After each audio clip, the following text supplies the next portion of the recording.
আজকের ভিডিওয়ে কতগুলো important stock নিয়ে ডিসকাস করব যে স্টকগুলোর মধ্যে ভালো নিউজ রয়েছে। তো ভিডিওটা শুরু করা যাক। ভিডিও শুরু করার আগে বলি, চ্যানেলটা যদি সাবস্ক্রাইব না করে থাকেন তাহলে চ্যানেলটি সাবস্ক্রাইব করে নেবেন আর পাশে থাকা বেল আইকনটা প্রেস করে রাখবেন। আমি ভিডিও আপলোড করার সাথে সাথে আপনাদের কাছে ভিডিওটা পৌঁছে যাবে। আর এইখানে যে স্টকগুলো নিয়ে আলোচনা করছি, এই স্টকগুলোয় কিন্তু কোনো রকম কোনো রেকমেন্ডেশন নেই, জাস্ট এডুকেশনাল পারপাসে শেয়ারগুলো নিয়ে আলোচনা করছি। তো ফার্স্ট যে স্টকটা নিয়ে আলোচনা করছি সেটা হচ্ছে আরইসি। আরইসির কারেন্ট প্রাইস চলছে 400 টাকার কাছে। আরইসির কোয়ার্টার ওয়ানের রেজাল্ট লাস্ট ফ্রাইডেতে এসে গেছে। তো সেখানে রেজাল্টে আমরা দেখছি নেট প্রফিটের মধ্যে 29% জাম্প করেছে। তো কোম্পানি যে কোয়ার্টার ওয়ানের রেজাল্ট রিপোর্ট করেছে সেখানে net profit 4,466 crore for the first quarter for the financial year 2026.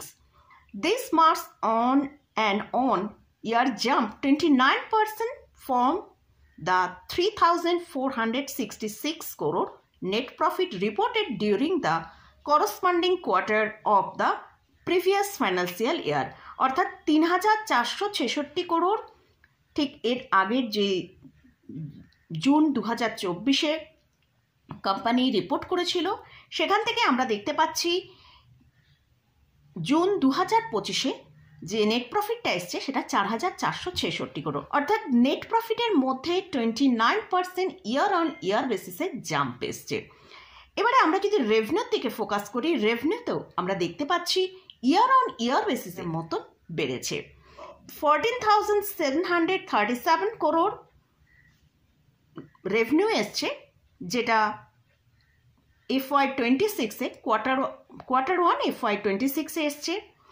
আর ঠিক সেম আমরা যদি দেখি কোয়ার্টার ওয়ান FY25-এ এসছিল, সেখানে আমরা দেখতে পাই 13,079 করোড় এসেছিল। অর্থাৎ ইয়ার অন ইয়ার বেসিসে নেট প্রফিটের মধ্যে ভালো গ্রোথ এসছে।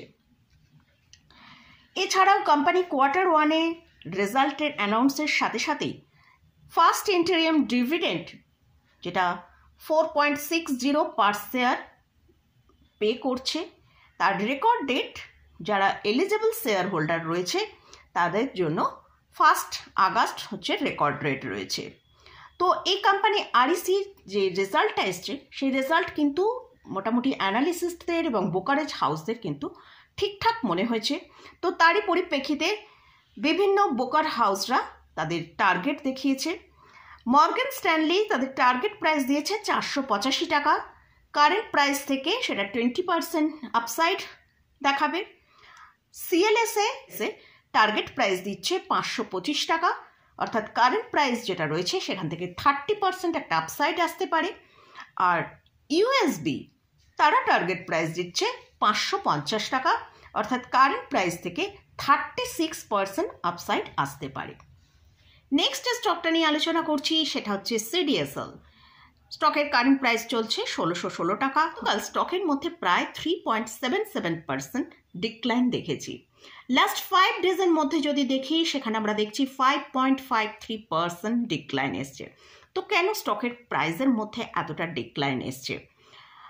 তো এনএসডিএল এর আইপিও অ্যানাউন্স হয়েছে যে এনএসডিএল এর আইপিও আসছে 13 জুলাই। তো সিডিএসএল এবং এনএসডিএল দুটোই কিন্তু ডিপোজিটারি কোম্পানি। অনেক দিন ধরেই এনএসডিএল এর আইপিও নিয়ে বিভিন্ন কথাবার্তা চলছিল। শেষমেশ আমরা দেখলাম এনএসডিএল এর আইপিও ডেট অ্যানাউন্স হয়েছে, সেটা 13 জুলাইতে আসছে। যেহেতু মার্কেটে এতদিন পর্যন্ত ডিপোজিটারি কোম্পানি হিসেবে আমরা সিডিএসএলকে লিস্টিং কোম্পানি হিসেবে পেয়েছি, তো এবার তার কম্পিটিটর হিসেবে এনএসডিএল আসছে, তাই কিন্তু সিডিএসএল এর শেয়ারের মধ্যে আমরা ডিক্লাইন দেখতে পাচ্ছি। তো আজকে সিডিএসএল এর কোয়ার্টার ওয়ানের রেজাল্ট এসছে। তো আমরা কীরকম কোয়ার্টার ওয়ানের রেজাল্ট এসছে সেটা একবার দেখে নেব। সিডিএসএল এর যে কোয়ার্টার ওয়ানের রেজাল্ট এসছে সেখানে নেট প্রফিট এবং ইভিটার মধ্যে কিন্তু একটা ভালো ডিক্লাইন এসেছে। নেট প্রফিট যেটা ডিক্লাইন হয়েছে সেটা 23.6% ডিক্লাইন এসছে। তো 102.4 করোড় এই কোয়ার্টারে তাদের Q1 FY26-এ তাদের নেট প্রফিট এসছে। আর সেটাই আমরা যদি দেখি প্রিভিয়াস ইয়ারের জুন কোয়ার্টারে এসেছিল 134 করোড়, অর্থাৎ সেখানে আমরা দেখতে পাচ্ছি 23.6% নেট প্রফিটের মধ্যে ডিক্লাইন হয়েছে।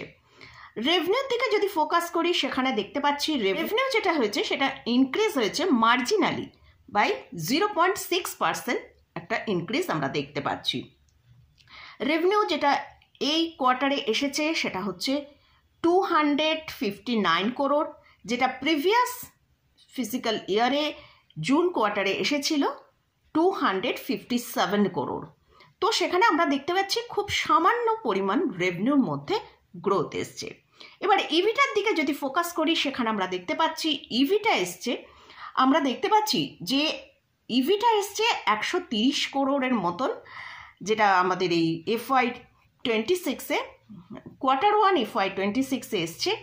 সেটাই কিন্তু ঠিক সেম কোয়ার্টারে FY25-এ অর্থাৎ Q1-এ জুন কোয়ার্টারে এসেছিল FY25-এ সেটা 154 করোড়।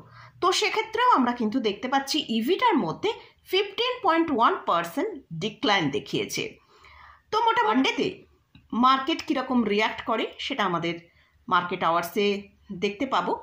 তো আমরা দেখলাম নেট প্রফিটের মধ্যে ইয়ার অন ইয়ার বেসিসে এবং ইভিটার মধ্যে ইয়ার অন ইয়ার বেসিসে ভালো ডিক্লাইন হয়েছে।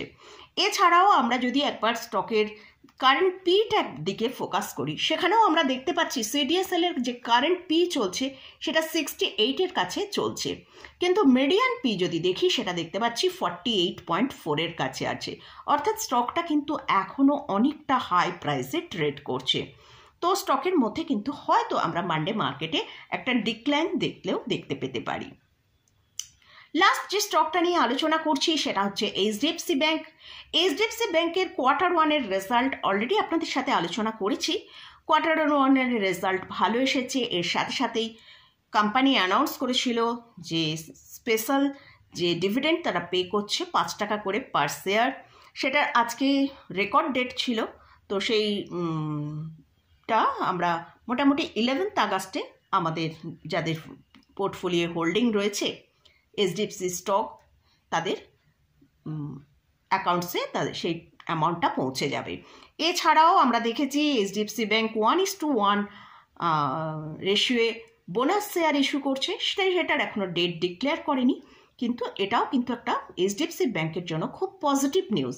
তার ফলে এইচডিএফসি ব্যাংকে কিন্তু আমরা একটা ভালো গ্রোথ দেখতে পেলাম। এইচডিএফসি ব্যাংক আমরা দেখেছি লাস্ট রিসেন্ট আমরা দেখেছি যে এই এইচডিএফসি ব্যাংকে নিউ 52-উইক হাই তৈরি করেছে, যেটা 2035 টাকা। তো এই স্টকগুলো যে আলোচনা করলাম কোথাও কিন্তু কোনো রকম বাই রেকমেন্ডেশন নেই, জাস্ট এডুকেশনাল পারপাসে আপনাদের সাথে এই সব স্টকগুলো নিয়ে শেয়ার করলাম। তো মোটামুটি আজকের মতন ভিডিওটা এখানেই শেষ করছি। ভিডিওটা যদি ভালো লাগে অবশ্যই লাইক করবেন, শেয়ার করবেন, সাবস্ক্রাইব করবেন। ধন্যবাদ।